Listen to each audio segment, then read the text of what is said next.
A maioria das pessoas que estudam sobre a não dualidade chegam na conclusão de que não existe um eu, não tem um núcleo dentro de você que você pode chamar de eu. Só que às vezes a gente esquece de lembrar que esse eu que não existe em você também não existe em ninguém.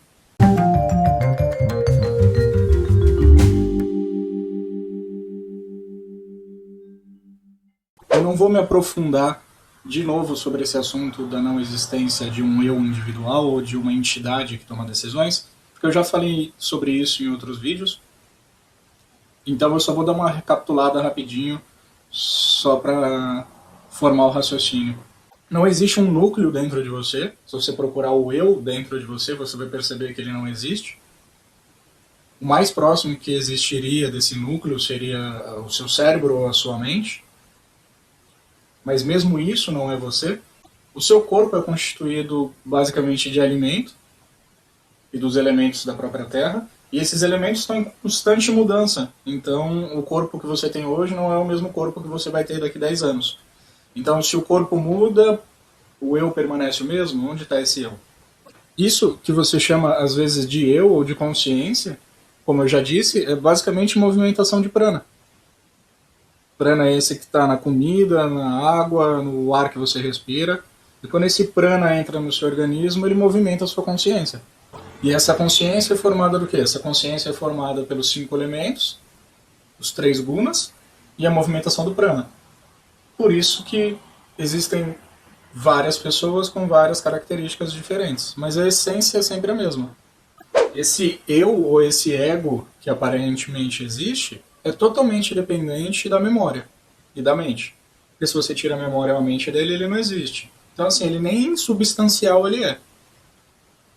E a última coisa é que esse eu ou esse ego é literalmente a razão do sofrimento e da perpetuação desse ciclo de nascimento e morte.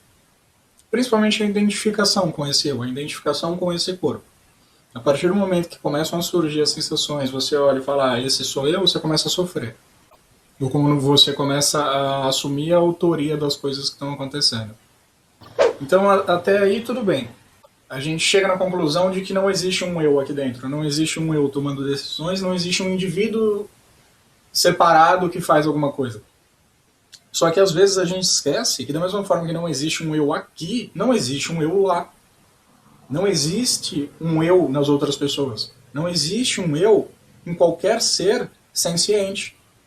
Não existe um eu na sua família, não existe um eu nos seus colegas de trabalho, não existe um eu nas pessoas que você não conhece, não existe um eu nas pessoas que você encontra na rua, não existe um eu nos seus animais de estimação, não existe um eu em ninguém.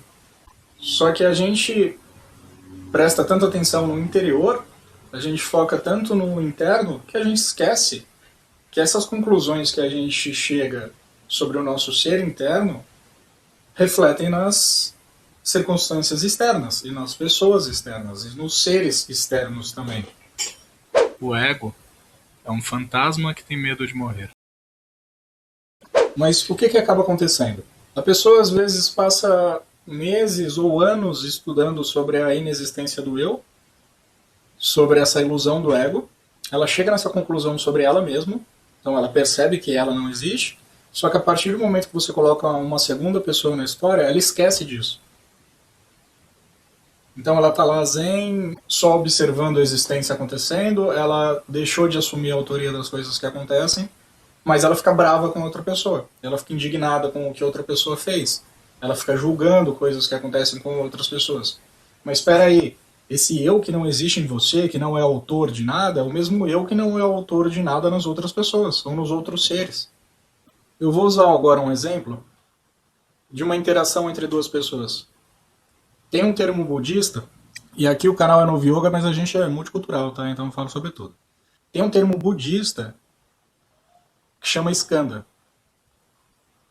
ou os 5 agregados em português, que Buda descreveu como funciona a tomada de decisão e a identificação com essa decisão que perpetua esse sofrimento de sou eu que estou fazendo as coisas. São 5 skandhas, 5 agregados. Vamos supor que você está andando na rua e alguém esbarra em você, bate no seu ombro. O primeiro agregado é a forma. que pode ser a forma visual, a forma olfativa, a forma de tato, a forma de audição. Basicamente é a forma que você percebe. Então você está andando na rua, alguém passa do seu lado e esbarra no seu ombro. Você vai perceber a forma do tato e do contato com aquela pessoa. Logo na sequência vem o segundo agregado. O segundo agregado é a sensação. Então a pessoa esbarrou em você, bateu no seu ombro, você sente uma sensação. E essa sensação pode ser boa, neutra ou ruim. Então, continuando no exemplo da pessoa que esbarrou em você, ela esbarrou em você. E aí surgem em você alguns sentimentos, algumas sensações. Por exemplo, raiva, nervosismo, estresse, dúvida, confusão. E aí vem o próximo agregado. O próximo agregado é a percepção. O que é a percepção? Surgiram essas várias sensações na sua mente e a percepção vai escolher uma dessas sensações que apareceram. Então, vamos colocar que de todas essas sensações que apareceram, a sua percepção vai focar na raiva e vai deixar as outras de escanteio. Porque é isso que a sua mente faz. A sua mente fica toda hora aparecendo pensamentos, aí aparece outro, e ela escolhe um para se focar. Só que durante esses 5 agregados, é muito mais rápido. Então ela escolheu, por exemplo, a raiva. A partir do momento que ela escolheu a raiva, o seu organismo já começa a trabalhar. Então o seu sistema nervoso já manda um sinal para o seu organismo, o seu sistema endócrino, por exemplo, começa a liberar adrenalina na sua suprarrenal, o seu coração já começa a acelerar, e aí vem o próximo agregado. O próximo agregado é a atividade. A atividade inclui uma manifestação física, uma resposta. E essa resposta pode ser você olhar para trás, apontar o dedo na cara da pessoa e falar, você não olha por onde anda? Lembrando que essa resposta depende inteiramente da pessoa. Então, isso vai depender dos condicionamentos mentais dela, dos laços de memória que ela tem com uma situação parecida, dos preconceitos dela, do humor dela no dia, de coisas que aconteceram mais cedo no dia dela, ou no seu dia, né? A pessoa esbarrou em você. E aí chega o último agregado, que é o quinto. Esse agregado é o agregado da consciência individual. Agora é a hora que o seu ego vai pegar os 4 agregados anteriores, vai somar eles, julgá-los, colocar eles em ordem, fazer uma sequência cronológica que faça sentido. Por exemplo, a pessoa esbarrou em mim, eu fiquei nervoso, apontei o dedo na cara dela e perguntei, você não olha por onde anda? É nessa hora que o seu ego assume a autoria. Mas não foi você que fez. Foi uma sequência natural de eventos. Alguns fatores que não estão presentes naquele momento contribuíram para a resposta que você deu a esse estímulo. E isso você pode aplicar para várias coisas na sua vida. Quando você está no mercado e você está escolhendo entre 2 biscoitos diferentes, quando você está indo para o caminho do trabalho e você fica em dúvida se você vai pela esquerda ou pela direita, quando alguém te ofende, você fica nervoso com a pessoa. Então agora, nesse último agregado, você está parado, apontando o dedo na cara da pessoa, com raiva dela e perguntando se ela não olha por onde anda. Mas ninguém fez nada aí. Não existe um autor das ações. E o ponto que eu quero chegar é que o mesmo raciocínio que a gente fez para a sua reação é o raciocínio que a gente faz para a reação da outra pessoa. Então essa pessoa vai ter a forma, que é o esbarrar, vai ter a sensação dela, vai ter a percepção, vai ter a atividade dela e depois a noção de consciência individual. E como essa pessoa vai reagir? Ela pode reagir de maneira boa, de maneira neutra ou de maneira ruim. Ela pode tanto virar e se desculpar com você, ou ela pode simplesmente te ignorar e ir embora, ou ela pode iniciar uma discussão. Mas quem é que está discutindo? São 2 bonequinhos discutindo. São 2 amontoados de célula discutindo. São 2 sistemas nervosos e sistema endócrinos e sistemas psicossomáticos discutindo. Mas quem é o autor dessa discussão? Ser como nada é essencial. Assim como um copo só é útil quando vazio, assim somente, quando se é como nada, é possível receber a graça de Deus, a verdade, o que você quiser.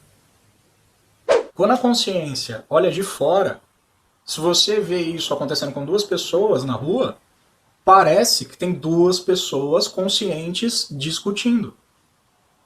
Ou quando acontece com você, parece que você decidiu discutir com aquela pessoa e aquela pessoa resolveu revidar com você. Mas vamos colocar, por exemplo, no seu organismo, em nível celular. Por fora, o que está acontecendo é isso aqui.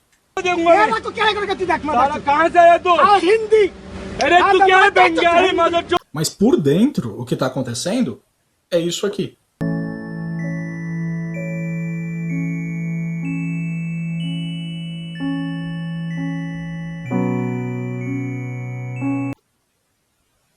Por dentro, não tem ninguém fazendo nada. Por fora, com a nossa interpretação, a gente vê uma discussão. Sabe quem é que está discutindo? Movimentação de prana. Junto com a essência da comida que as pessoas comeram. É um amontoado de comida discutindo.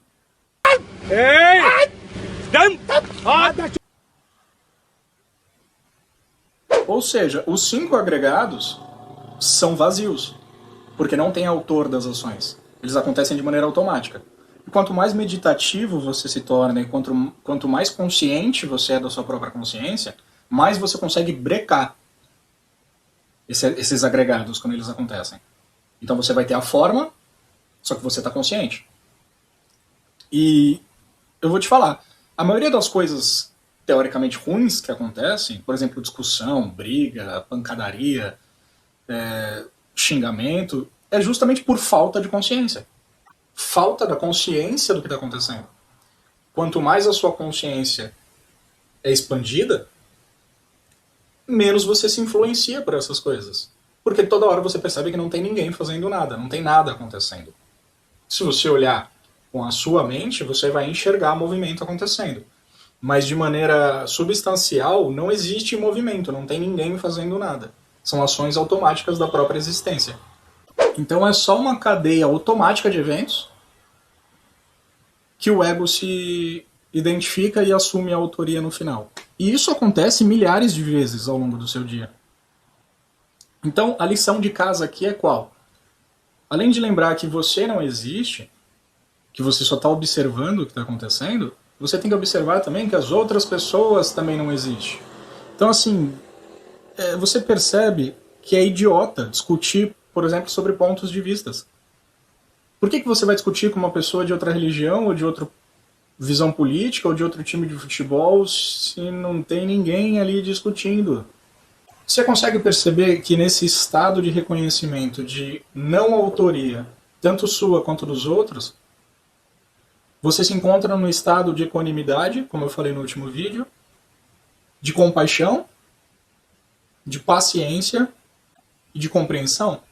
Porque mesmo se você estiver na fila do banco e a pessoa da frente tropeçar em você, ou alguém te ofender no meio da rua, ou um colega de trabalho te destratar, para que você vai revidar?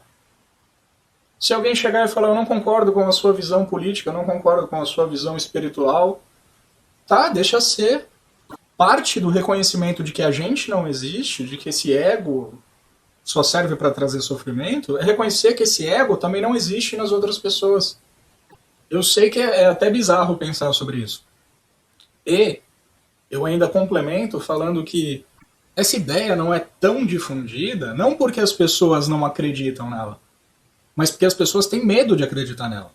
As pessoas têm medo de ficar pensando muito sobre isso, de sentar em silêncio e perceber que a vida inteira delas foi uma mentira, era um trote. Você nunca existiu. Essa sua personalidade nunca teve autonomia para fazer nada. Então a maioria das pessoas não querem pensar nisso. E além disso, além da sua personalidade não ter autonomia, a personalidade das outras pessoas também não existe. Se o fazedor das ações já não tem o sentido de ser o autor, está livre de toda ação. Tá, mas se não existe autoria em nada, qual que é o ponto? Não tem ponto. Nunca teve ponto.